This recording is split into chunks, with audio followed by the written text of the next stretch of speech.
one thing that I think will also be interesting to see how it drives the market and people's buying mentalities is, on Wednesday, the Bank of Canada is going to be announcing if they're going to make any changes to the overnight lending rate, which is what affects bank prime, in turn, variable rates, HELOCs, lines of credit, things like that. It's anticipated, strongly anticipated.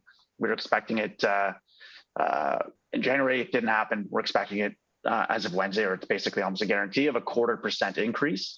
I've been getting a ton of emails and calls about whether people should lock in their variable rate to a fix. So I know we keep talking about this prior and about the spread on variable rate, but I wanted to kind of put some context to whether you should ride out your variable rate or lock in on a fix right now. So if you had a $500,000 mortgage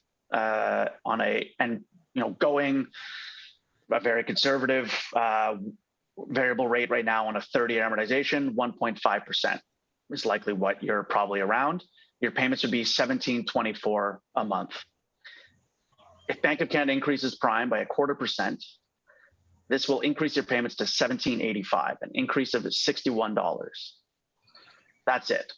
So those of you that are very nervous or not sure about how this is impacting you, it's a $61 increase. So if you bought a home at $600,000, your mortgage is probably around $500,000. It's a $61 increase. Now, people are calling asking whether they should lock into a fixed. The going fixed rates right now on a 30-year amortization are around 3.19%. So if you made the conscious decision to lock in on a fixed rate, you'd be locked in at 3.19%. Your payments would jump to $2,154. So you'd be making the conscious decision to increase your payments by $433 a month. That's just in the payments. That is not the extra amount of interest that you're paying monthly, and that is not the reduction, the less principal you're paying down. So people that get up in arms or scared or worried about rates increasing, people have to remember that when the Bank of Canada makes any changes, it's at a 0.25 point at a time. Yes, it is kind of expected that in 2022 it will increase, that they will make 4 increases. Keep in mind, this is a 0.25 point at a time. So if they do that, that's a 1% jump. So you're going from 1.5% to 2.5%. You're not going to 3.19. So, and it's a gradual increase. The entire time you're still getting that lesser pay. Some of you that are certain variable products are locked in. Your payments won't adjust. They'll actually maintain the same. Just within your payment, the amount going to interest and the amount going to principal will change. A strategy that Paul and I always tell people that are always concerned is just voluntarily increase your payments. If you're thinking of locking in to a 5-year fix at 3.19 instead of 1.5, just voluntarily increase your payments by that $433, but maintain on variable.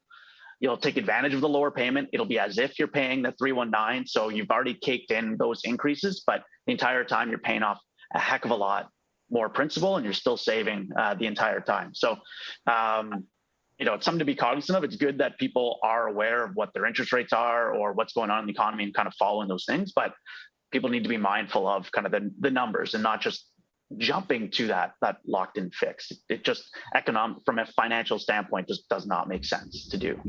That's a great idea, man. Like just telling people to prepare for that. Prepare for it later, like adding the payment now on the low interest rate to pay down the principal. I mean, even not pay the 400, pay the 200, pay an extra 100 a month.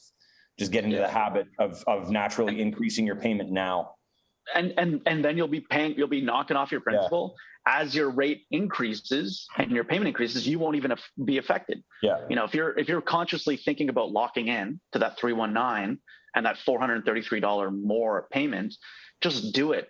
Leave it on variable and just do it. And then any increase over the next, 5 years, basically, until your term is up, you won't even notice. And the entire time you will have been knocking off that principal. So that's huge.